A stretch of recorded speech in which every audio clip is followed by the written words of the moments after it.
Nine TV morning paper analysis కార్యక్రమానికి స్వాగతం. ఈ రోజు మనం ప్రధాన పత్రికలోని ప్రధాన అంశాలను మనం చూద్దాం. ముందుగా మనం ఆంధ్రజ్యోతి దినపత్రిక చూద్దాం. తెలంగాణకు సంబంధించినటువంటి ఆంధ్రజ్యోతి దినపత్రికలో ఈ రోజు ప్రధానమైన అంశం టికెట్ల పెంపు ఆదాయంలో కార్మికులకు 20%. ఇది ఒక్కసారిగా రేవంత్ రెడ్డి నిన్న జరిగినటువంటి ఏదైతే సినీ కార్మికులకు సంబంధించినటువంటి సన్మాన సభలో తీసుకున్న నిర్ణయం, ఈ నిర్ణయాన్ని మాత్రం చాలా మంది హర్షిస్తున్నారు. ఇటు పక్క సినీ కార్మికులు. ఎందుకంటే ఇక్కడ రేవంత్ రెడ్డి ఉద్దేశం ఏంటంటే, ముఖ్యమంత్రి రేవంత్ రెడ్డి గారి ఉద్దేశం ఏంటంటే, ఇక్కడ ఎంతసేపటికి కోట్లు గడిస్తున్నటువంటి ఏదైతే హీరోలు కానివ్వండి, నిర్మాతలు కానివ్వండి, ఎంతసేపటికి వాళ్ళ టికెట్ రేట్లు పెంచుకోవటం వల్ల ఇటు పక్క నిర్మాతలు లాభపడుతున్నారు, ఇటు పక్క హీరోలు లాభపడుతున్నారు. వాళ్ళు మాత్రం ఎంతసేపటికి కోట్లు గడిస్తున్నారు. సరే, వాళ్ళు కూడా కష్ట నష్టాలు ఉంటాయి. వాళ్ళు కూడా సినిమా మీద పెట్టినటువంటి పెట్టుబడి ఏమాత్రం అనేది కొంతమందికి జగమెరిగిన సత్యం. ఎందుకంటే ఒక్కసారిగా మనం ఊహించినట్టుగా మన పబ్లిసిటీ చూసుకున్నట్టుగా 200 కోట్లు 300 కోట్లు అనేవి కూడా డైరెక్టే వాళ్ళ జేబుల్లోకి వెళ్ళవు. వాళ్ళు కూడా చాలా ఫైనాన్షియల్స్ దగ్గర డబ్బులు తీసుకొస్తా ఉంటారు. ఆ ఫైనాన్స్ తో సినిమాలు తీస్తా ఉంటారు. ఒక్కసారి బోల్తా పడినప్పుడు జీవితాలే తారుమారవుతుంటాయి. కొంతమంది వాళ్ళకు ఉన్నటువంటి యావదాస్తులు మొత్తం కూడా తాకట్టు పెట్టి సినిమాలు తీసిన నిర్మాతలు ఉన్నారు. ఆ తర్వాత భారీగా నష్టపోయి అసలు కనుమరుగైపోయినటువంటి నిర్మాతలు ఉన్నారు. ఆత్మహత్యలు చేసుకున్న నిర్మాతలు ఉన్నారు. సినిమా జీవితాన్ని ఆ ప్యాషన్ వదలలేక, సినిమా మీద ఉన్నటువంటి మోజును వదలలేక ఈ రోజు కూడా అప్పుల భారం మోస్తూ పైకి మాత్రం ఒక రకమైనటువంటి ఆడంబర జీవితాలు గడుపుతూ లోపల మాత్రం చాలా మదన పడుతూ బతుకుతున్న నిర్మాతలను చూస్తున్నాం ఈ పాటికి. అయినప్పటికీ కూడా ఈ విధంగా ప్రభుత్వం దగ్గరికి వచ్చేటప్పుడు సినిమా రిలీజ్ ముందు టికెట్ల రేట్లు పెంచుకునే అవకాశాన్ని మాత్రం ఎప్పటికప్పుడు అడుగుతూ ఉంటారు. సరే, ఈ వాళ్ళ కష్ట నష్టాలు, బాధలు ఇవన్నీ కొందరు నిర్మాతలు, బడా నిర్మాతలు ఈ రోజు కూడా వాళ్ళు బడా నిర్మాతలుగానే చలామణి అవుతున్నారు. కొంతమంది సినిమా మీద ఉన్న ప్యాషన్, మోజు వల్ల ఎంతో మంది జీవితాలు బలి చేసుకుని వాళ్ళు ఈ రోజు కూడా మనం చూస్తా ఉంటే ఇటు కృష్ణానగర్, ఇటు పక్క ఫిలిం నగర్, ఇటు చుట్టూ తిరుగుతానే ఉంటారు. ఎప్పటికప్పటికి ఆశ వాళ్ళకి జీవితంలో ఏదో ఒక రోజు మంచి హిట్ కొట్టబోతామా, మన జీవితాలు మారబోతాయా అంటే అక్కడ కేవలం ఒక రకమైనటువంటి ఫైనాన్షియల్ తోనే ముడిపడ్డట్టు కాదు. అవసరమే, డబ్బులు కూడా అవసరమే, కోట్లు కూడా పెడతారు కాదు. దాంతోపాటు వాళ్ళకు ఉన్నటువంటి ప్యాషన్, వాళ్ళకు ఒక రకమైన ఆత్మ సంతృప్తి. మనం ఒక మంచి హిట్ సినిమా కొట్టాం, మనం మంచి సినిమా తీసాం, ఆ బ్యానర్ లో మన పేరు ఉంది. ఇలా కొంత అదొక లోకం, అదొక జీవితం. అది మీరు ఎంత చెప్పినా ఎంత ఊహించినా మీకు అర్థం కానటువంటి జీవితాలు అవి. ఎందుకంటే ఏళ్ల తరబడి ఇదే హైదరాబాద్ లో, ఇదే కృష్ణానగర్ లో కొంతమంది జీవితాలు మొత్తం ఆడే దారబోసినటువంటి ఎంతో మంది, కేవలం మీరు ఆర్టిస్టులు అనుకుంటారేమో, ఈ 24 ఫ్రేమ్ సంబంధించినటువంటి ఎంతో మంది జీవితాలు ఆడ చూస్తూ ఉండొచ్చు కృష్ణానగర్ లో. కొన్ని సంవత్సరాల తరబడి జీవితాలు త్యాగం చేసి పెళ్లిళ్ళు పెటాకులు లేకుండా తల్లిదండ్రులకు దూరంగా ఉంటూ, ఒకవేళ పెళ్లి పెటాకులు చేసుకున్న భార్య బిడ్డలకు దూరంగా ఉంటూ ఆడ ఎంతసేపటికి ఆ చిన్న రూముల్లో అద్దెలు కట్టుకుంటూ బయట దొరికేటువంటి ఏదో ఒక చిన్నపాటి కర్రీస్ పాయింట్లో కర్రీస్లు తింటూ మగ్గిపోతా ఉంటారు ఆడ జీవితాలు. కేవలం దానికి వాళ్ళు ఏదో డబ్బు సంపాదించాలి, లేకపోతే మనం కొద్ది రోజుల తర్వాత మన జీవితాలు మారిపోయి కోట్లు వస్తాయి, ఇది కాదు. అదొక ప్యాషన్, సినిమా ఉన్న ప్యాషన్. వాళ్ళు తెర ముందు కూడా కనబడరు. ఒక రంగంగా చూసుకుంటే వాళ్ళు తెర ముందు కూడా కనబడరు వాళ్ళు. కానీ ఇక్కడ సరే తర్వాత మాట్లాడదాం వాళ్ళ గురించి. దీనికి సంబంధించి ఈ విధంగా నిర్మాతలు ఎంతసేపటికి ప్రభుత్వానికి విన్నవించుకుని టికెట్ల రేట్లు పెంచుకునేటువంటి కార్యక్రమాలు ఎప్పుడెప్పుడు జరుగుతూ ఉంటే, దానికోసం సీఎం రేవంత్ రెడ్డి తీసుకున్న నిర్ణయం ఏంటంటే, ఈసారి ఎవరైనా సరే ప్రభుత్వం దగ్గరకు వచ్చి సినిమా రిలీజ్ సందర్భంగా సినిమా టికెట్ రేట్లు పెంచుకుంటామనంటే మాత్రం మేము మాత్రం ఇక నుంచి పర్మిషన్ అంటే ఒక కండిషన్ మాత్రం పెట్టబోతున్నాం. ఇక నుంచి వచ్చేటువంటి సినిమా ఆదాయంలో ఏదైతే ఉందో మీరు చెప్తున్నటువంటి పెట్టుబడులు ఒక్కసారి పబ్లిసిటీ చేస్తుంటారు కదా, 2 రోజులకి ఇన్ని కోట్లు, 3 రోజులకి ఇన్ని కోట్లు, వారానికి ఇన్ని కోట్లు అని, మీకు వచ్చేటువంటి ఆదాయంలో 20% మాత్రం కార్మికులకు ఇవ్వాల్సిందే అనేటువంటి కండిషన్ పెడితే, దానికి అగ్రి అయితేనే, ఓబే అయితేనే ఇక నుంచి టికెట్ల రేట్ కూడా పెంచుకునేటువంటి పర్మిషన్ ఇస్తాము అనేటువంటి విషయాన్ని సీఎం రేవంత్ రెడ్డి నిన్న సభలో చెప్పినటువంటి మాట అనమాట. దీంతో ఒక్కసారిగా కార్మికులు అయితే హర్షాతిరేకాలు వ్యక్తమైనాయి. ఎందుకంటే వాళ్ళు జీవితాలు వాస్తవంగా హీరోయిన్ లేకపోతే నిర్మాతలు కొంచెం పక్కన పెడితే, వీళ్ళు లేచిన దగ్గర నుంచి ఉదయాన్నే వీళ్ళు దాదాపుగా మీరు చూస్తే కృష్ణానగర్ ఆ పరిసర ప్రాంతాల్లో కనుక చూస్తే ఉదయం 6 గంటలకే వాళ్ళు రోడ్డు మీద నుంచుని ఉంటారు. వాళ్ళకు ఒక కారు అయినా వచ్చి వాళ్ళని ఎక్కించుకొని వాళ్ళకంటూ సపరేట్గా వ్యాన్లు ఉంటాయి. వాళ్ళు మొత్తానికి వాళ్ళకి సామాగ్రి అంటే షూటింగ్ సంబంధించినటువంటి సామాగ్రి కానివ్వండి, కెమెరాలు కానివ్వండి, లైట్స్ కానివ్వండి, ఇంకా అనేక రకాలైనటువంటి పరికరాలు మొత్తాన్ని కూడా ఆ వాహనాలు ఎక్కించి వాళ్ళతో పాటు ఈ కార్మికులు, సినీ కార్మికులు కూడా వాళ్ళని తోసేసి ఒక రకమైనటువంటి బందీఖానాలో బండి మీద వెళ్ళిపోయిన ఉదయాన్నే వెళ్ళిపోయి ఆ షూటింగ్ ఉదయాన్నే అక్కడికి వచ్చేటప్పటికి ఆర్టిస్టులు వచ్చే టయానికి వీళ్ళకి కావాల్సినటువంటి సెట్టింగ్లు, లైటింగ్లు, కనెక్షన్లు మొత్తం బిగించుకొని హార్నెస్లు దాంట్లో ఉండి ఉదయాన్నే తిన్నారో లేదో, ఇంట్లో పిల్లలు స్కూల్కి వెళ్తున్నారో, భార్యలు ఉన్నటువంటి ఫ్యామిలీ తిన్నారో లేదో కూడా పట్టించుకోకుండా ముందుగా హడావుడిగా లేచి ముందు వెళ్ళిపోతారు. వాళ్ళంత ఉదయాన్నే వెళ్ళిపోవాలంటే వాళ్ళ ఇంట్లో వాళ్ళు ఎంత ఉదయాన్నే లేచి వాళ్ళకి కావాల్సినటువంటి ప్రిపేర్ చేసి మొత్తం పంపించేస్తే వాళ్ళు ఉదయాన్నే వెళ్ళి అక్కడికి వెళ్ళి ఆ సెట్టింగ్ మొత్తాన్ని ఏర్పాటు చేసుకొని మళ్ళీ షూటింగ్ అయ్యే వరకు ప్రతి సెకండ్ చాలా అలర్ట్గా ఉంటారు. సడన్ గా లైట్ ఆగిపోయినా, సడన్ గా ఫ్రేమ్ సరిగా లేకపోయినా నోటికి వచ్చినట్టు వాళ్ళ మీద ఎగురుతూ ఉంటారు ఆ కార్మికుల మీద. వాళ్ళని చూసేటువంటి విధానం చూస్తే చాలా జాలేసిద్ది. వాళ్ళని తక్కువ చేసి చెప్పడం కాదు, కానీ వాళ్ళు పడే కష్టం అంతా ఇంత కాదు. చిన్న ఫ్లక్చుయేషన్ వాళ్ళకున్న షూటింగ్ లో ఉన్నటువంటి ఫ్లక్చుయేషన్ ఆ డైరెక్టర్స్ కానీ, అక్కడ ఉన్న కో డైరెక్టర్స్ కానీ, అసిస్టెంట్ డైరెక్టర్లు కానీ వాళ్ళకున్న ఫ్లక్చుయేషన్ మొత్తం ఆ కార్మికులను చూపిస్తూ ఉంటారు. ఆ ఫ్రేమ్ సంబంధించిన వ్యవహారాల్లో సరిగా వాళ్ళు ఎంతసేపటికి పరిగెడుతూ ఆ షూటింగ్ కంప్లీట్ అయ్యే వరకు సాయంత్రం వరకు వాళ్ళ జీవితాలు పరుగులతోనే ఉన్నది. వాళ్ళు చూస్తే అక్కడ దానికి సంబంధించిన వీళ్ళకు టయానికి మాత్రం వీళ్ళకు నిర్మాతలకు సంబంధించి కానివ్వండి, హీరోలకు సంబంధించి వాళ్ళకి సపరేట్ గా భోజనాలు, సపరేట్ గా మర్యాదలు, సపరేట్ వ్యవహారాలు ఉంటాయి. వీళ్ళు ఇంత కష్టపడ్డా వీళ్ళు ఎన్నింటికి తింటారో గ్యారంటీ లేదు, తింటారో లేదో గ్యారంటీ లేదు. ఎందుకంటే ఒక షెడ్యూల్ ప్రకారం ఒక్కో షాట్ ఒక్కో చోట కొందరు ఆర్టిస్టులు, జూనియర్ ఆర్టిస్టులతో లేకపోతే గెస్టులతో, ఆర్టిస్టులతో ఒక చోట షూటింగ్ జరుగుతూ ఉంది, ఒకసారి మెయిన్ హీరోలతో జరుగుతూ ఉన్నది, సరే ఒక చోట ఇంకో క్యారెక్టర్ ఆర్టిస్టులు జరుగుతూ ఉన్నది. సరే వీళ్ళదైపోయి వీళ్ళు ప్రశాంతంగా భోజనం చేస్తారు. వీళ్ళు చేసే టయానికి ఇంకొక జూనియర్ ఆర్టిస్ట్తోనో, ఇంకో క్యారెక్టర్ ఆర్టిస్ట్తోనో ఇంకో ఫ్రేమ్ ఇంకో చోటు జరుగుతూ ఉన్నది. వీళ్ళు ఎంతసేపటికి వాళ్ళు అసలు తిన్నామా లేదా అనే ధ్యాస కూడా ఉండదు. ఆకలి అనేది వాళ్ళకు ఉండిద్దో లేదో కూడా గుర్తుండదు వాళ్ళకి. వాళ్ళు ఈ విధంగా వాళ్ళ జీవితాలు మొత్తాన్ని అలా దారబోసి వాళ్ళు పాపం వాళ్ళు అలాగే కింద పడి మీద పడి ఆ మసిబడ్డలతోనే చేసుకుంటా ఉంటే సాయంత్రం వరకు ప్యాకప్ అనగానే రిలాక్స్ అయిపోతారు. ఎవరు? ఆర్టిస్టులు. వీళ్ళు కాదు రిలాక్స్ అయ్యేది. ఆర్టిస్ట్ చాలా రిలాక్స్ అయిపోయి అమ్మాయి ఈరోజు ప్యాకప్ అయిపోయిందని చెప్పేసి మేకప్ క్లీన్ చేసుకుని వాళ్ళకు ఉన్నటువంటి పర్సనల్ వాహనాల్లో, హై రిచ్ ఫ్యామిలీస్తో హై రిచ్ వాహనాల్లో వెళ్ళిపోతూ ఉంటారు. కానీ తర్వాత మళ్ళీ వీళ్ళ పరిస్థితి ఎవ్వరూ పట్టించుకోరు పాపం. వీళ్ళు మళ్ళీ ఆ బిగించినటువంటి ఏదైతే ఉన్నాయో అవన్నీ ఓడ తీసుకొని ఎక్కడికక్కడ సెటరేట్ చేసుకొని మళ్ళీ ఆ టైంకి తింటారో లేదో, అసలు మామూలుగానే ఇంకా ఆ టైంలో తింటాం అనేది పట్టించుకోవటం దేవుడు ఎరిగి. ఇంకా దాన్ని వాళ్ళు ఆ సమయంలో వాళ్ళని మొత్తాన్ని మళ్ళీ సర్దుకొని వాళ్ళు ఉన్నటువంటి వాళ్ళకు ఏర్పాటు చేసిన వాహనాల్లో ఎక్కించుకొని వాళ్ళు దాదాపుగా మొత్తం టైర్డ్ అయిపోయి సాయంత్రం ఇంటికి వచ్చేటప్పటికి వీళ్ళేమో 8 అర్ధరాత్రి 12 గంటల ఆ కునుకు తీస్తారో లేదో మళ్ళీ ఉదయాన్నే 6 గంటలకల్లా సెట్లో రెడీగా ఉండాలి. వీళ్ళు బయట రోడ్డు మీద వాహనాల కోసం సిద్ధమవుతూ ఉండాలి. ఈ విధంగా వాళ్ళకు వచ్చేటువంటి దినసరి కూలి, ఆ కూలీలో మళ్ళీ వీళ్ళకేవో ప్రతిరోజు ఏ రోజుకి ఆ రోజు ఇవ్వరు. షూటింగ్ అయిపోయిన ఆ షెడ్యూల్ ప్రకారం ఏ 15 రోజులకో నెల రోజులకో ఇస్తారు వీళ్ళకి, ఆ కార్మికులకి డబ్బులు. కొందరైతే నెలల తరబడి వాళ్ళకు అలాగే బ్యాలెన్స్ అమౌంట్ అలాగే బ్యాలెన్స్ అలాగే ఉంచుతారు, సరిగ్గా ఇవ్వరు వాళ్ళకి. ఈ విధంగా వాళ్ళ కార్మికుల కష్టాలు అయితే చెప్పేది కాదు. అయినప్పటికీ కూడా వాళ్ళు ఎక్కడ తెర ముందు కనబడరు, ఎక్కడ అసలు వాళ్ళ శ్రమ ఎక్కడ తెర ముందు చూపించరు, కూడా చూపించే అవకాశం ఉండదు, అంతే చూపించరు. అయినప్పుడు కూడా వాళ్ళు పొందేటువంటి ఆత్మ సంతృప్తి ఉంది, దాన్ని మాత్రం ఎన్ని కోట్లు ఇచ్చినా వెలకట్టలేము. ఎందుకంటే మన సినిమా చూస్తుంటాం, సినిమా చూసేటప్పుడు ఆ సన్నివేశంలో ఓకే మనం ఆ సన్నివేశంలో హీరో హీరోయిన్ ఏం జరిగింది, లేకపోతే డ్యాన్స్ బాగా వేసారా, డైలాగ్ మాట్లాడా, లేకపోతే సీన్ చాలా అందంగా ఉంది, జస్ట్ ఒక ఇమాజినేషన్ తీసుకుని నవ్వుకుని చాలా ఎంజాయ్ చేసి వెళ్ళిపోతాం. వెంటనే సెకండ్ ఫ్రేమ్కి మూవ్ అయింది మూవీ. కానీ దాని వెనక ఆ ఫ్రేమ్ వచ్చే వెనక వాళ్ళు పడే కష్టం ఉన్నది. ఆ లైటింగ్ సెట్ చేయటం, దాని వెనక పట్టుకునే విధానం, ఆ లైటింగ్, ఆ బోర్డులు, అవన్నీ ప్రతిదీ వాళ్ళ థాట్, ఆ సెకండ్ కోసం ఎన్ని టేకులు తీసుకుంటారో, ఎంత కష్టపడతారో, ఎన్ని చేస్తారో అవన్నీ మనకు కూర్చునే ప్రేక్షకుడికి అర్థం కాదు. అలా జస్ట్ సింపుల్గా చూసిస్తాం, వెళ్ళిపోతాం. కానీ దాని వెనక వాళ్ళ కష్టం ఉండేది. అప్పుడు వాళ్ళు పడే ఆత్మ సంతృప్తి ఆ సినిమా రిలీజ్ అయిన తర్వాత వాళ్ళు ఒకసారిగా మెమొరీ చేసుకుంటారు. ఆ సీన్లో వాళ్ళు కష్టపడినన్ని ఒకసారి వాళ్ళకి గుర్తుకు వస్తాయి. అవన్నీ కూడా చాలా చక్కగా వచ్చింది, కష్టపడ్డందుకు చాలా ఫలితం చాలా చక్కగా వచ్చింది అని చెప్పి వాళ్ళు ఎక్కడెక్కడో వాళ్ళ ఒక ఆత్మ సంతృప్తి చెందుతూ ఉంటారు.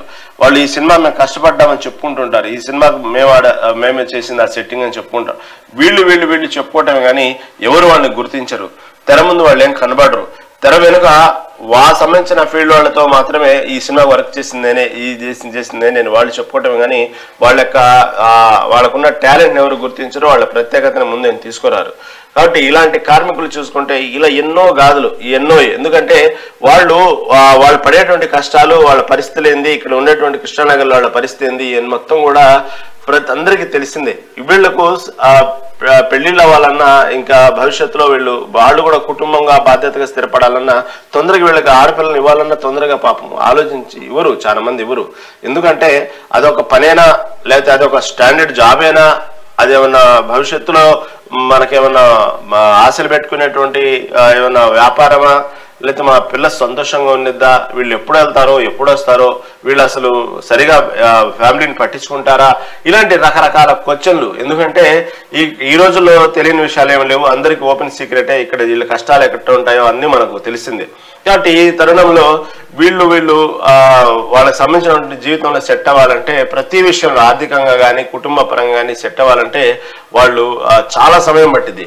ఈ రోజు కూడా చాలా మంది పెళ్లిళ్ళు చేసుకోకుండా సరే ఇంకేముంది జీవితం అని చెప్పి ఆ సినిమాకే ప్రతిదీ మీరు గనక ఆ పరిసర ప్రాంతాల్లో వెళ్తే, కృష్ణానగర్ ఆ పరిసర ప్రాంతాల్లో వెళ్తే ప్రతి టీ కొట్టు దగ్గర కానివ్వండి, ప్రతి టిఫిన్ సెంటర్ కానివ్వండి, మొత్తం ఒకసారి వెళ్ళారంటే ఒకసారి మీరు ఒక వేరే ప్రపంచంలోకి, లేదా వేరే ఒక తెలియకుండానే మీరు ఒక సినిమా లోకంలోకి వెళ్ళినట్టున్నది.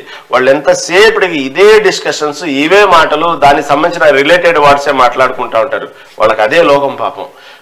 వాళ్ళకి ఇంకా వేరే లోకం ఉండదు. ఎందుకంటే ఆ ప్యాషన్ అలాంటిది, తెలియకుండానే అదే జీవితం అలాగే ముగుస్తూ ఉన్నది వాళ్ళకి. కానీ వాళ్ళకి ఎక్కడ కూడా వాళ్ళ జీవితాలు ఏంది, వాళ్ళకి సంబంధించినటువంటి భవిష్యత్తు ఏంది, వాళ్ళు ఇంతకాలం సినిమాకి సేవ చేశారు, వాళ్ళకంటూ ఆర్థికంగా వాళ్ళ పరిస్థితి ఏంది, వాళ్ళకి రిటైర్మెంట్ అనేది ఒకటి ఉండిద్దా, దానికంటూ ఒక డబ్బులు ఉంటాయా, అసలు ఇలాంటివన్నీ కూడా పరిస్థితులు వాళ్ళ గురించి ఆలోచిస్తే ఏముండదు.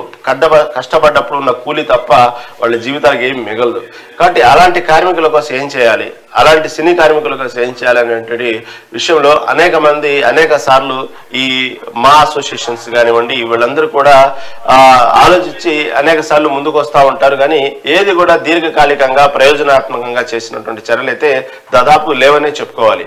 వాస్తవంగా ఈ కరోనా సమయంలో అయితే సినీ కార్మికుల కోసం దాదాపుగా ఎవరికి తోచిన వాళ్ళు సహాయం చేస్తూ ముందుకు వచ్చారు. దాంట్లో భాగంగా మెగాస్టార్ చిరంజీవి అయితే ఈ సినీ కార్మికుల కోసం ప్రత్యేకంగా వాళ్ళని ఆర్థికంగా ఆదుకోవటం కాకుండా నిత్యావసర సరుకులు ఇస్తూ, దాంతోపాటు ఎవరైతే సినీ కార్మికులు కానివ్వండి, ఎవరైనా ఉన్నటువంటి కార్మికులు వాళ్ళు ఈ కరోనా సమయంలో ఆక్సిజన్ అందక బాధపడేటువంటి ఆ బాధితుల కోసం, కరోనా బాధితుల కోసం ఆక్సిజన్ సిలిండర్లు అందుబాటులో తీసుకురావటం, వాళ్ళకు ఉచితంగా సరఫరా చేయటం, ఇలా కార్మికుల కష్ట నష్టాలు తెలుసుకొని ఆయనకు తోచిన వరకు దాదాపుగా ప్రతిరోజు వాళ్ళకి సంబంధించినటువంటి ఏదో అలా మొక్కుబడిగా ఏదో మీడియా ముందు బిల్డప్ ఇచ్చేసి అలానే వదిలేయకుండా వాళ్ళకి ప్రతినిత్యం కాపాడుకొచ్చింది మాత్రం మెగాస్టార్ చిరంజీవి అనే చెప్పుకోవాలి. ఆ సమయంలో, కరోనా సమయంలో ఆ విధంగా కార్మికులకు సంబంధించిన కష్టాలు ఎప్పటికప్పుడు వాళ్ళు తెలుస్తా ఉన్నప్పుడు ఏమి చేయకుండా వాళ్ళు ఏం చేయలేని పరిస్థితుల్లో కొందరు వదిలేస్తా ఉంటారు. కాబట్టి వాళ్ళకంటూ కూడా, సినీ కార్మికులకంటూ కూడా వాళ్ళకు కొన్ని ఉంటాయి, ఏదో వాళ్ళ రిలేటెడ్ గా కొన్ని ఎగ్జాక్ట్ ఐడియా లేదు వాళ్ళకి, ఏదో మనకు మీడియాలో కొన్ని క్యాపిటేషన్ కార్డులు ఉన్నట్టు వాళ్ళకు ఒక కార్డులు, వాళ్ళకు గుర్తింపు కార్డులు ఉంటాయి. దానికంటూ కొన్ని ఇన్సూరెన్స్లు ఉంటాయి. ఆ ఇన్సూరెన్స్ రెన్యూ చేసుకోవడం కూడా లక్షల్లో ఉండాలి. ఆ కార్డు తీసుకోవాలంటే దానికి బినామీలు ఉంటారు పాపం, వాళ్ళ కష్టాలు వాళ్ళకు ఉంటాయి. మళ్ళీ అది రెన్యువల్ చేసుకుంటా ఉండాలా. ఇలాంటి జరిగినప్పుడు కొంతమంది ఏదైతే షూటింగ్ సమయాల్లో చాలా మంది జీవితాలు పోగొట్టుకుంటూ ఉంటారు. ఈ ఫ్యాషన్ లో పడిపోయి కరెంట్ షాక్లు గురై చచ్చిపోతా ఉంటారు. ఎత్తైనటువంటి సెట్టింగ్లు ఏర్పాటు చేస్తే ఆడ నుంచి కింద పడిపోయి చచ్చిపోతా ఉంటారు. ఈ విధంగా చనిపోయినప్పుడు వాళ్ళకి సంబంధించినటువంటి ఆ కార్మికుల యూనియన్ సంబంధించి మళ్ళీ ఆ కష్టాల్లో ఉన్నటువంటి ఆ మూలుగుతూ నక్క మీద తాటికాయ పడ్డట్టు వాళ్ళే పాపం కొంత ఫండ్ని ఏర్పాటు చేసుకుని ఆ కార్మికుల్లో ఉన్నటువంటి కార్మికుడికి వాళ్ళ కుటుంబ సభ్యుడుగానే భావించి వాళ్ళకేదో ఆర్థిక సాయం చేస్తుంటారు. కానీ వీళ్ళందరూ ముందుకు రారు. వీళ్ళు ఇంత కష్టపడ్డ తర్వాత కూడా, సపోజ్ సెట్టింగ్ వెళ్ళిపోయి ఇంత కష్టపడి ఇంత చేసిన తర్వాత హీరోకి మూడు ఉంటేనే యాక్షన్ చేస్తాడు, హీరోకి మైండ్ సెట్ కరెక్ట్గా ఉంటేనే ఆ రోజు మైండ్ డిస్టర్బ్ లేకపోతేనే ఆ రోజు సెట్టింగ్కి వస్తాడు. ఒక్కసారిగా చాలా సింపుల్ గా ఈ రోజు నా మైండ్ బాగాలేదు, క్యాన్సిల్, షూటింగ్ క్యాన్సిల్ అంటే షూటింగ్ క్యాన్సిల్ ప్యాకప్ అంటారు. ఈ విధంగా వాళ్ళకి ఎన్ని ఉండవు. వాళ్ళకి మూడు బాగున్నా, మూడు బాగాలేకపోయినా, జ్వరం ఉన్నా, జలుబు ఉన్నా, ఏదున్నా సరే వాళ్ళు మాత్రం కష్టపడాల్సిందే. వాళ్ళు మాత్రం కొన్ని పరిస్థితుల్లో అపాయాలు గురైపోయి కొంతమంది ప్రాణాలు పోగొట్టుకుంటూ ఉంటారు. ఇవన్నీ ఇలా జరగాల్సిందే. పాపం వాళ్ళ జీవితాలు మాత్రం అలాగే చిన్న భిన్నం అవుతా ఉంటాయి. ఏందో గాలి ఒకడు రెప్పకూడు ఉంటారు. కానీ ఎక్కడ వాళ్ళ జీవితాలు చూడటానికి చాలా వెలుగుగా, పవర్ఫుల్ గా, షైనింగ్ అయితే ఎక్కడ జీవితాలు వాళ్ళు కనబడవు. ఎవరో వేళ్ల మీద లెక్క పెట్టవచ్చు. కొంతమందిని అదిగో వాళ్ళు బాగాలేరా, వాళ్ళు కార్మికులుగా సంపాదించలేదా అంటే చాలా వేళ్ల మీద లెక్క పెట్టవచ్చు వాళ్ళ జీవితాలు ఎలా ఉంటాయంటే. అది కొందరికే సెట్ అవుతుంది. అందరికీ ఆ విధంగానే జీవితాలు అనేది దారబోస్తుంటారు. అలాంటి కార్మికుల కోసం అనేక సార్లు ఇండస్ట్రీ పెద్దలు కూడా ఆలోచించడం జరిగింది. వాళ్ళకంటూ ఇన్సూరెన్స్లు ఇలాంటివేవో కొన్ని ఏర్పాటు చేశారు. కానీ కంటి తుడుపు చర్యలుగా శాశ్వతంగా వాళ్ళ జీవితాల్లో ఒక ధైర్యం నింపి ఆ ప్రొఫెషన్కి రావాలి, ఆ ప్రొఫెషన్లో కూడా కష్టపడాలి, ఆ ప్రొఫెషన్లో వాళ్ళ టాలెంట్ చూపించాలి, ఓకే మనకు వెళ్తే జీవితం బాగున్నది అనేటువంటి ఒక సెక్యూర్డ్ లైఫ్ అనేది ఎక్కడ కూడా ఇంతవరకు అనేది జరగలేదు వాళ్ళకి. కాబట్టి అలాంటి కార్మికుల కోసం అవసరమైతే సీఎం రేవంత్ రెడ్డి తీసుకున్న నిర్ణయం, ఎప్పుడైతే ఆ టికెట్ రేట్లు పెంచుకునే విషయంలో ఎప్పుడైతే ముందుకు వస్తారో, అది ఎంత ఇన్ఫ్లుయెన్స్ ఉన్న హీరో కానివ్వండి, ఇన్ఫ్లుయెన్స్ ఉన్న నిర్మాతలు కానివ్వండి, వాడు ఎంత స్థాయి అయిన వ్యక్తి అయినా సరే ఇక నుంచి మాత్రం వచ్చేటువంటి ఆదాయంలో 20% కనుక కార్మికులకు ఇస్తేనే మేము పర్మిషన్ ఇస్తాము. అది ఎవరైనా కానివ్వండి, ఏ హీరో సినిమా అయినా కానివ్వండి, ఐ డోంట్ కేర్ అన్నారు సీఎం రేవంత్ రెడ్డి. అంతేకాకుండా ఎక్కువగా ఉండేటువంటి సినీ కార్మికులు సంబంధించినటువంటి ఎక్కువగా ఉండేటువంటి ఏరియా కృష్ణానగర్ కాబట్టి ఆ కృష్ణానగర్ పరిసర ప్రాంతాల్లో వాళ్ళ పిల్లలు చదువుకోవడానికి మంచి high residency school, quality schools కూడా నేను ప్రభుత్వం తరఫున ఏర్పాటు చేస్తాను అనేటువంటి విషయాన్ని, అంతేకాకుండా వాళ్లకు సపరేట్ గా ఇంకా కొన్ని నిధులు కేటాయించడం కూడా చెప్పడం జరిగింది. సినీ కార్మికుల వెల్ఫేర్ ఫండ్ అయితే 10 కోట్లు ఇస్తానన్నారు. అదేవిధంగా వారి పిల్లలకు కృష్ణానగర్ లో కార్పొరేట్ స్థాయి స్కూల్ కట్టిస్తామన్నారు. జబ్బు పడ్డ వారికి ఆరోగ్యశ్రీ ద్వారా ఉచిత వైద్య సౌకర్యం. అదేవిధంగా భారత్ ఫ్యూచర్ సిటీలో ఫైటర్స్ ట్రైనింగ్ కోసం స్థలం. ఏదైతే మొదటి నుంచి చెప్తున్నటువంటి రేవంత్ రెడ్డి భారత్ ఫ్యూచర్ సిటీ గురించి చెప్తా ఉంటారు ఎప్పటికప్పుడు. ఈ హైదరాబాద్ లో ఆ ఫ్యూచర్ సిటీలో అవసరమైతే ఈ ఫైటర్స్ కోసం ఒక ట్రైనింగ్ స్కూల్ ఏర్పాటు చేస్తామన్నారు. అది వాస్తవంగా అభినందించాల్సిందే. ఎందుకంటే మనం చూస్తే దగ్గరలో ఉన్నటువంటి కృష్ణానగర్ దగ్గరలో ఉన్నటువంటి కృష్ణకాంత్ పార్కు, ఈ పార్కులో వెళ్ళి ఉదయాన్నే ఫైటర్స్ ఉన్నటువంటి కోచ్ ఎవరైతే ఉన్నారో వాళ్ళ దగ్గర ట్రైనింగ్ పొందుతూ ఉంటారు. ఉన్నటువంటి అరకొర సౌకర్యాలతో అక్కడ వాళ్ళు ట్రైనింగ్ తీసుకుని, ఎందుకంటే సినిమాలో ఫైటర్స్ గా ఉండాలన్నా కూడా ఏదో అప్పటికప్పుడు మనం చూసినట్టు యాక్షన్ లో చేయెత్తి కాలెత్తడం జరగదు. వాళ్ళు కూడా వాళ్ళ శరీరాన్ని కంట్రోల్లో పెట్టుకోవాలి, వాళ్ళ అనునిత వాళ్ళ ఆరోగ్యాన్ని కాపాడుకోవాలి, వాళ్ళు చాలా ఫ్లెక్సిబుల్ గా ట్రైనింగ్ ఉండాలి. ఇవన్నీ కూడా చేస్తేనే ఆ సినిమాలో ఆ ఫైటింగ్ పండేది. ఎందుకంటే మనం ఒకసారి సహజంగా మీరు సినిమా చూసిన తర్వాత గుర్తు చేసుకుంటే వాళ్ళ ఫైటింగ్ సన్నివేశాల్లో వాళ్ళ బాడీ ఎంత యాక్టివ్ గా, అంత ఫ్లెక్సిబుల్ గా తిరుగుతా ఉందంటే అప్పటికప్పుడు సెకండ్ లో షాట్ రెడీ అనగానే ఆ విధంగా జరగదు. వాళ్ళు ఎన్నో రోజుల నుంచి వాళ్ళకి సంబంధించినటువంటి జిమ్మో, వ్యాయామో, లేకపోతే వాళ్ళ శరీరాన్ని ఆహారం కంట్రోల్లో పెట్టుకొని వాళ్ళు చాలా జాగ్రత్తగా ఉంటేనే ఆ షాట్ కి వాళ్ళు ఫ్లెక్సిబుల్ గా రెడీ అవ్వగలుగుతారు. అలా అయితేనే వాళ్ళ జీవనోపాధి. ఆ జీవనోపాధి కోసం ఎంతో కష్టం తీసుకుంటా ఉంటారు, కష్టపడతా ఉంటారు. దాంట్లో భాగంగా ఈ కృష్ణకాంత్ పార్క్ వీళ్ళు చూస్తే మీరు వెళ్ళి ఆడ సినీ సంబంధించిన ఫైటర్స్ మొత్తం ఎప్పటికప్పుడు ఉదయాన్నే వచ్చి వాకింగ్ సమయంలో వచ్చి ఆ కోచర్ దగ్గర కొన్ని ట్రైనింగ్లు తీసుకుంటా ఉంటారు. కాబట్టి వాళ్ళకు అలాంటి వాళ్ళ కోసం భారత్ ఫ్యూచర్ సిటీలో వాళ్ళ కోసం ట్రైనింగ్ స్థలం కూడా ఏర్పాటు చేస్తున్నారు రేవంత్ రెడ్డి. అదేవిధంగా నవంబర్ ఆఖరిలో సినీ కార్మికుల సమస్యలపై చర్చిస్తాము, ఏం చేయబోతున్నామో డిసెంబర్ 9న ఆదేశాలు ఇస్తాం, అందరూ అండగా ఉంటే హాలీవుడ్ ను హైదరాబాద్ కు తెస్తా, సినీ కార్మికుల సంఘాల అభినందన సభలో రేవంత్. ఈ విధంగా రేవంత్ రెడ్డి ఎవరైతే సినీ కార్మికులకు ఉన్నారో వాళ్ళకి అభయహస్తం ఇవ్వడం జరిగింది. కాబట్టి ఈ నిర్ణయాలన్నీ కూడా ఈ నవంబర్ నెలలో చివరిలో కనుక దీనికి సంబంధించినటువంటి వచ్చేటువంటి నవంబర్ నెలలో దాదాపుగా ఈ సినీ కార్మికుల కోసం ప్రత్యేకంగా ఇంకోసారి సమావేశం పెట్టి అసలు వాళ్ళ సమస్యలు పూర్తి స్థాయిలో లోతుగా గ్రౌండ్ లెవెల్ ఏముంటాయో కనుక్కొని వాళ్ళకు మాత్రం శాశ్వత పరిష్కారం చూపే విధంగా డిసెంబర్ 9న దానికోసం ఒక వాస్తవంగా అసలు ఏం నిర్ణయం తీసుకున్నటువంటి విషయాన్ని మాత్రం మేము ఆదేశాలు ఇస్తామన్నటువంటి విషయాన్ని రేవంత్ రెడ్డి చెప్పడం జరిగింది. అంతేకాకుండా ఈ ఏదైతే టికెట్ల ధర పెంచడం ద్వారా వచ్చే ఆదాయంలో ప్రధానంగా 20% కూడా కార్మికులు ఇవ్వటం అనేది అది మామూలు విషయం కాదు. మళ్ళీ దానికి సంబంధించి మళ్ళీ నిర్మాతలు వీళ్ళు చర్చించుకుంటారు. దాంట్లో మళ్ళీ వాళ్ళు ఎటువంటి ప్రతిపాదనతో ప్రభుత్వం ముందు తీసుకొస్తారో దానికి ఒప్పుకుంటారు లేదనేది కూడా మనకు నెక్స్ట్ తెలిసేటువంటి అంశం. రేవంత్ రెడ్డి అయితే ఆదేశాలు ఇవ్వడం జరిగింది.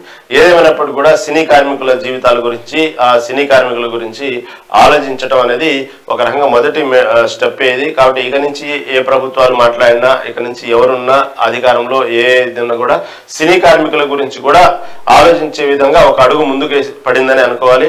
చూద్దాం, మాటల్లోనే కాకుండా చేతల్లో కూడా ఆ సినీ కార్మికులకు మాత్రం న్యాయం జరిగితే మాత్రం అభినందించాల్సిన విషయమే. ఎందుకంటే వాళ్ళ కష్టాలు ఆ విధంగా ఉంటాయి. మనందరికీ తెలిసేటువంటి తెర ముందు సినిమా మాత్రమే, తెర వెనుక వీళ్ళ కష్టాలు చాలా ఉంటాయి కాబట్టి. అది తర్వాత ఇంకొక ప్రధాన అంశం, ఇటు ఏదైతే మొంతా తుఫాను గురించి మాట్లాడుకుంటే ప్రస్తుతం మొంతా తుఫానులో ప్రస్తుతం మొంతా తుఫాను సంబంధించిన తీవ్రతను అనుభవిస్తున్నారు రెండు తెలుగు రాష్ట్రాలు. ప్రధానంగా ఆంధ్రప్రదేశ్లో అయితే మొంతా తుఫాను మామూలు బీభత్సం సృష్టించలేదు. రాత్రి అర్ధరాత్రి తీరం దాటింది. తీరం దాటే సమయానికి అనుకున్నంత స్థాయిలో బీభత్సాలు అయితే సృష్టించలేదు, కానీ భారీ వర్షాలు అయితే నమోదని, భారీ ఈదురుగాలు అయితే నమోదని, దాదాపుగా ఉన్నటువంటి సమాచారం ప్రకారం ప్రాణ నష్టాలు, ఆస్తి నష్టాలు అనేవి పెద్దగా ప్రాణ నష్టాలు జరగలేదు, కానీ ఆస్తి నష్టం కూడా కొంతవరకు జరిగింది. ఏదైనప్పుడుగా మొంతా తుఫాన్ మాత్రం ఒక బీభత్సం సృష్టించిందని చెప్పుకోవాలి. ఈ 2 రోజులు దాదాపుగా ఇంకా వర్షాలైతే తగ్గుముఖం పట్టలేదు. దాదాపుగా ఇంకా వర్షాలు కంటిన్యూ అవుతున్న తరుణంలో ఆంధ్రప్రదేశ్ ప్రభుత్వం కూడా ఈ నెల 31 వరకు కూడా సెలవులు పొడిగించింది. స్కూల్స్ కానీ కాలేజీలు కానీ ఇంకా వర్షాలు ఎక్కడ తగ్గుముఖం పట్టలేదు. ప్రధానంగా ఈ కోస్తా తీరంలో ఉన్న కాకినాడ, విశాఖపట్నం ఈ తీరాలైతే చాలా అల్లకల్లోలంగా ఈ వర్షాలు, భారీ ఈదురుగాలు తల్లకల్లోలమైంది. తర్వాత విశాఖ నుంచి నెల్లూరు వరకు అయితే ఎక్కడ కూడా రాత్రి నుంచి విద్యుత్ సరఫరా అంతరాయంతో పాటు దాదాపుగా కంటిన్యూగా ఏ మాత్రం ఎక్కడ ఎడతెరిపి లేకుండా అయితే వర్షం పడతానే ఉంది.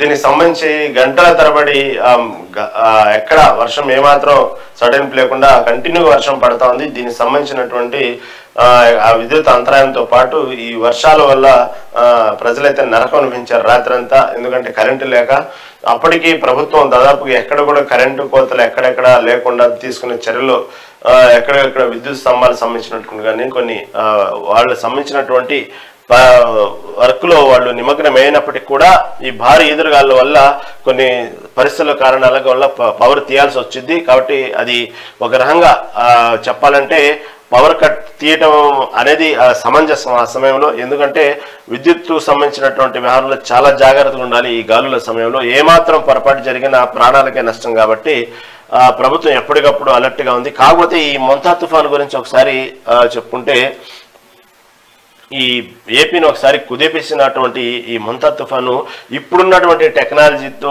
ఎంత ఉపయోగం జరిగిందంటే, ఈ మొంతా తుఫాన్ని ముందుగానే వాతావరణ ఐఎండీ గుర్తించి దాని హెచ్చరికలు జారీ చేయడం అంటే ఒక ఎత్తైతే, అక్కడ ఉన్నటువంటి ప్రభుత్వం, అధికారంలో ఉన్నటువంటి కూటమి ప్రభుత్వం కూడా ఎప్పటికప్పుడు సీఎం చంద్రబాబు నాయుడుకు ఉన్నటువంటి విజన్, ఆయనకున్నటువంటి అనుభవ రీత్యా ఎక్కడికెక్కడ ప్రభుత్వ యంత్రాంగాన్ని అలర్ట్ చేసిన తీరు చూసి అయితే అసలు దాదాపుగా ఓకే ఇది కదా ప్రాణ నష్టం జరగకుండా, ఇది కదా తీసుకోవాల్సిన చర్యలు, ఇది కదా అడ్మినిస్ట్రేషన్ అనే విధంగా అన్ని రాష్ట్రాలు, దేశంలో ఉన్నటువంటి అన్ని రాష్ట్రాలు కూడా, యావత్ దేశం కూడా ఆంధ్రప్రదేశ్కి ఒక మొంతా తుఫాన్ రాబోతుంది, చాలా భయంకరమైనటువంటి పరిస్థితులు ఎదుర్కోబోతున్నారు ఆంధ్రప్రదేశ్ ప్రజలని ఒక 2 రోజుల ముందే సమాచారం అందితే ప్రధాని మోదీతో సహా స్వయంగా ఫోన్ చేసి కావాల్సిన ఏర్పాట్లన్నింటినీ సహకరిస్తూ అవసరమైతే ఎలాంటి సహాయ సహకారాలైనా మేము అవసరమైతే ఆర్మీని కూడా రంగంలో దింపుతాము అనేటువంటి అభయం ఇచ్చిన తర్వాత చూస్తే జరిగినటువంటి ఏర్పాట్లు, ఎప్పటికప్పుడు ఎన్డీఆర్ఎఫ్ బృందాలు తీసుకున్నటువంటి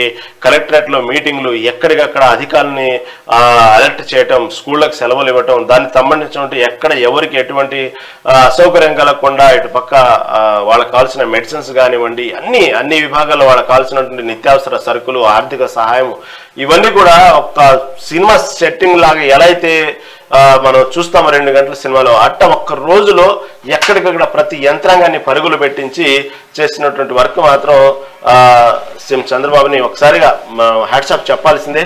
దాని తీవ్రతను ఏ విధంగా ఎదుర్కొన్నారు, ప్రజలు ఏ విధంగా అప్రమత్తం చేశారు, ఎక్కడ ప్రాణ నష్టం జరగకుండా చూసిన తీరు మాత్రం అందరినీ ఒక రకంగా ఓకే ఎప్పటికైనా అనుభవమే అనే విధంగా సీఎం చంద్రబాబు చేసిన పనితీరు మాత్రం అందరూ మెచ్చుకున్నారు. ఏమైనప్పుడు అర్ధరాత్రి తీరందంటే ఇప్పటికి కూడా భారీ వర్షాలు నమోదవుతా ఉన్నాయి. అక్కడ పరిస్థితి ఎప్పటికప్పుడు ప్రభుత్వం గమనిస్తే అక్కడ అధికారులు కూడా అక్కడ అలర్ట్ చేస్తూ ప్రజలు లోతట్టు ప్రాంత ప్రజలను సురక్షిత ప్రాంతాలు తరలిస్తా ఉన్నారు. సరే, ఏదేమైనప్పుడు కూడా దీని గురించి మరిన్ని వార్తలు తెలుసుకునే ముందు ఒక స్మాల్ బ్రేక్ తీసుకుని తర్వాత మనం విశ్లేషకుల దగ్గరికి వెళ్దాం. ఓకే, ఈరోజు మనం ప్రస్తుతం ఉన్నటువంటి ప్రధాన పత్రికలో స్మాల్ బ్రేక్ తీసుకుందాం.